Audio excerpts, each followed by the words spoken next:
बच्चों, कैसे हैं आप सब? आशा करती हूँ आप सब अच्छे होंगे, स्वस्थ होंगे। स्वागत है आपका इस कक्षा में। आइए आज हम पढ़ते हैं हिंदी व्याकरण का पाठ 14 शब्द भंडार। सबसे पहले हम पढ़ेंगे पर्यायवाची शब्द के बारे में।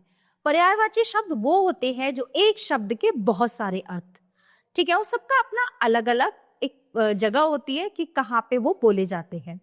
तो कुछ शब्द ऐसे होते हैं जो एक जैसा अर्थ देते हैं, लगभग एक जैसा अर्थ देने वाले ऐसे शब्द पर्यायवाची या समानार्थक शब्द कहलाते हैं। जैसे अध्यापक, शिक्षक, गुरु, आचार्य।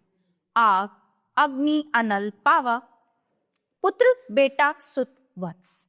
जो शब्द समान अर्थ प्रकट करते हैं उन्हें पर्यायवाची या समानार्थी शब्द कहते हैं। अब यहाँ पे देखिए कुछ पर्यायवाची शब्द। देही, काया, शरीर, तन, बदन, यानी कि यहाँ पे बॉडी की बात हो रही है। हवा, पवन, वायु, समीर, अनिल, अमृत, सुधा, सोम, पीयूष, अमीय, स्त्री। नारी, कामिनी, महिला, रमणी। सागर, जलधि, वारिधि, रत्नाकर, समुद्र। राजा, नर, राजन, भूपति, नरेश।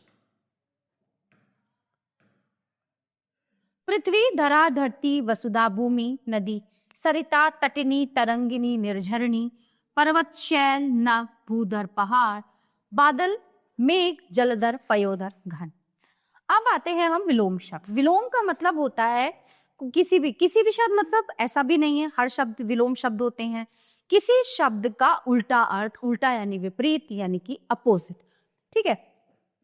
जैसे मोटा, पतला, ठंडा, गर्म, अधिक, कम। तो ऊपर दिए गए आमने सामने के चित्र एक दूसरे का उल्टा अर्थ दे रहे हैं। एक दूसरे का उल्टा अर्थ प्रकट करने वाले शब्द विलोम या विपरीतार्थक शब्द कहलाते हैं। कुछ विलोम शब्द: एक, अनेक, कठोर, कोमल, प्रश्न, उत्तर, उतार चढ़ाव, जीवन, मृत्यु, धनी, निर्धन। कड़वा, मीठा, गुण, अवगुण, देव, दाना, निकट, दूर, पाप, पुण्य, प्रेम, घृणा, लाभ, हानि। बंधन, मुक्ति, मान, अपमान, जय, पराजय, सुख, दुख, आदर, अनादर, मंगल, अमंगल, सुगंध, दुर्गंध, ऊंचा, नीचा, बुरा, भला, हंसना, रोना, यश, अपयश, आस्तिक, नास्तिक। सजीव, निर्जीव, वरदान, अभिशाप, आरंभ, अंत, गरीब, अमीर, पुरस्कार, दंड, रात्रि, दिवस, स्वाधीन, पराधीन, सौभाग्य, दुर्भाग्य, उचित, अनुचित।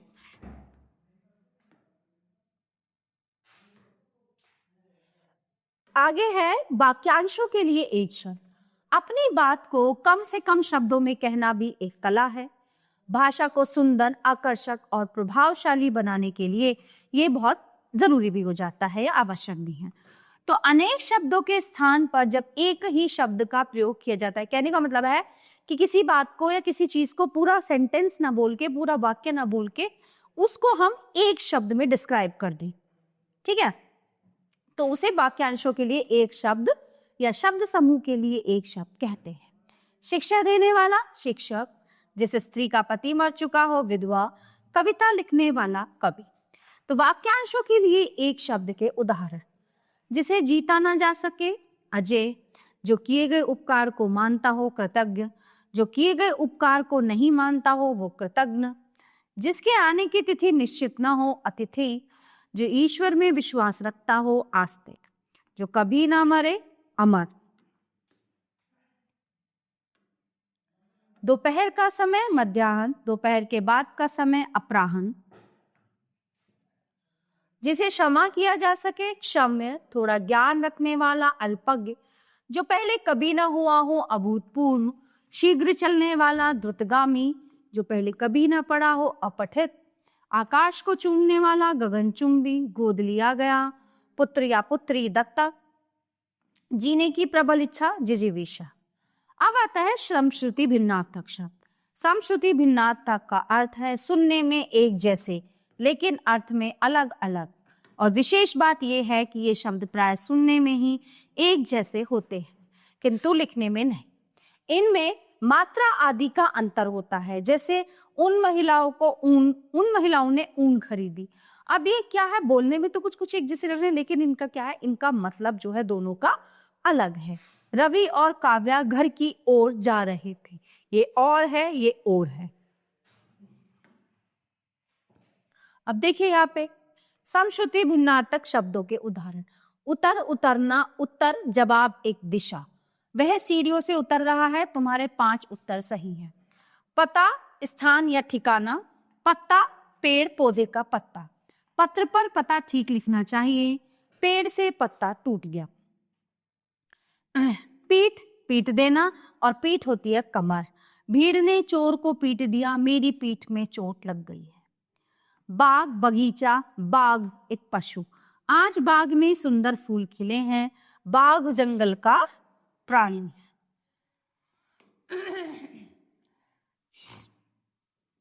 पिला पिलाना, पीला एक रंग। मेहमान को पानी पिला दो। इस फूल का रंग एकदम पीला है। चरम अंतिम, चरम चमड़ा, यानी कि मैच का रोमांच चरम सीमा पर था।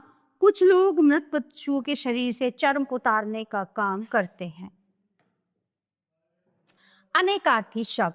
कुछ शब्द ऐसे भी होते हैं जिनके एक से ज्यादा अर्थ होते हैं या एक से अधिक अर्थ होते हैं।